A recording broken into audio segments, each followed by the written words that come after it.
U right here is probably the hardest for most people to learn.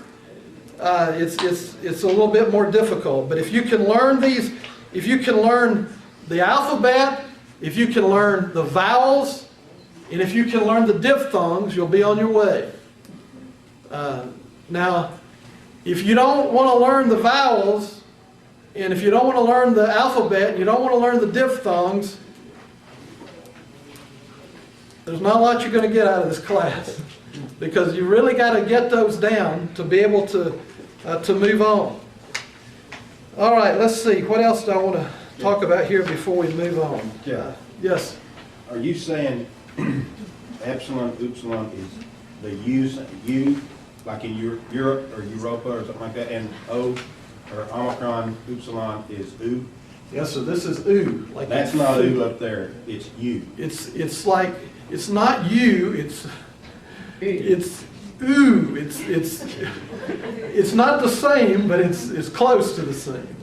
Like It's like that, yeah. like feud, like Or the word Europa, E-U-R-O-P-A, Europa. not really, Really? not really. It's very close, but not really.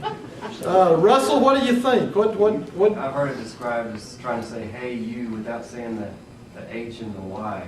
Hey you, hey you. U. That's good. That's good. Okay. U. It's like, but you don't really say the A part. It's U. So his book says soup on the bottom and feud on the top, but you said fuse. And I guess maybe Yes, feud. my Texan sounds Feud. like feud. Feud. Well, I'm from Alabama, which is worse. But anyway, feud and U like food. Okay. I think I can distinguish them between two O's, make it a little easier for me. Okay. Jeremy, what would you say about that? Doesn't really matter. It doesn't matter. This younger generation, that's their answer to everything. It just doesn't really matter. Okay. All right, any questions about this so far? Anybody have any questions? Anything you would add, Russell, about the diphthongs you can think of? No, you covered pretty good. All right, thank you. Okay. All right, now I would encourage you to learn the diphthongs, learn the vowels, and learn the alphabet. Okay, now we're going to try to move into, we're going to try to get a little bit into two things tonight. I want to try to get you into a little bit of vocabulary. If you'll look on your handout, Lesson 3, vocabulary. There are several words there. And the best way, I believe the best way to learn words are just to read the words. Phonetically, pronounce the word. The first word there is the word blepo. Blepo. Then you have gnosko and grapho. Well, I don't want to get ahead of myself because I want to come back and explain what these words are in a few moments. In the study of the Greek, just like in English, there are different parts of speech. And I want to begin tonight to talk about one of those parts of speech. Just like in English, there are nouns and pronouns, there are adjectives, there are articles, prepositions and verbs and adverbs and conjunctions. Greek also has a part of speech we call particles, and we may probably never get to that. But the two primary parts of speech that we want to deal with are verbs and nouns. And we might get, later on, we might get to talk a little bit about the article. I think that might be something that might be of benefit to us. But I want to begin tonight to talk a little bit about the Greek verb system. And I'm going to try to not move ahead too fast. I hope maybe you'll take down some notes as we go through together. And if you have questions, please feel free to stop me. If we need to go back through something, please feel free to do that or ask me about that. Jeff, do you have extra handouts? Let's see, I do. Yes, ma'am. Thank you. That's the easiest question I'll be asked Okay. tonight. All right. The Greek language is a highly inflected language. There are changes that words undergo with a grammatical function in a sentence.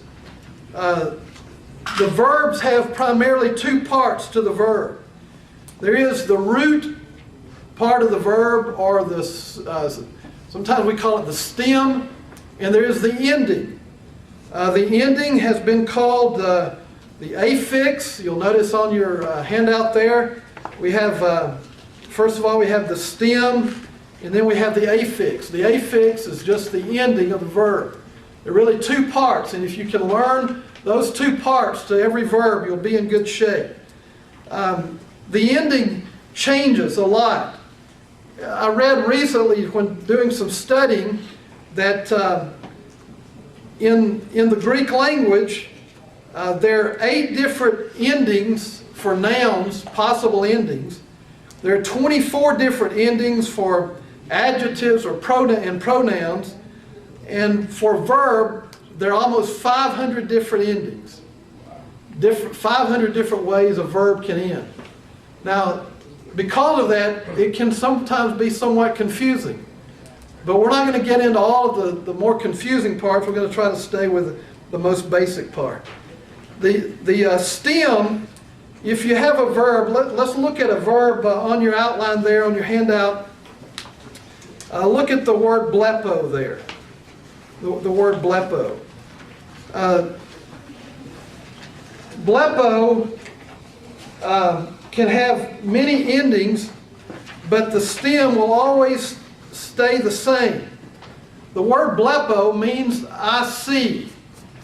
I see. Let me see if I can do a little work here that'll help us.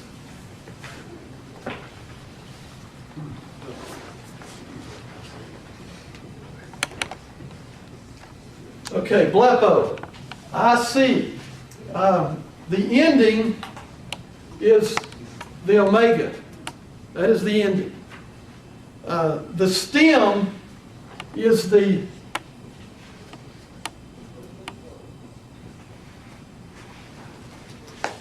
first part is the stem.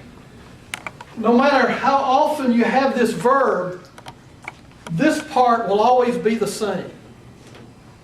The stem will always stay the same. The ending, the affix, will change.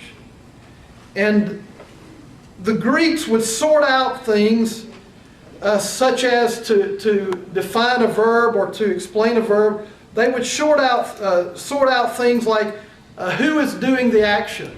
If this word is I see, they would sort out things by who is seeing.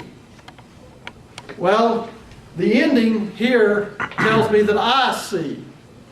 They would sort out things by such as how many are seeing. How many? We call that what? What do we call that? The question how many in the English language. That's the number. Okay, you have the person. The person is I.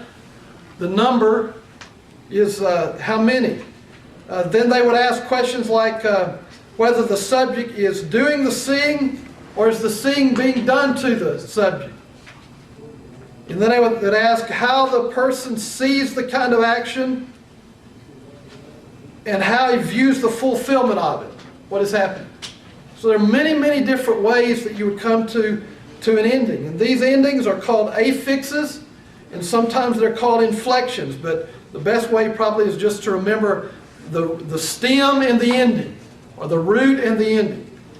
And I want to raise 5 questions, and I want to encourage you to write these down as you think about this word blepo.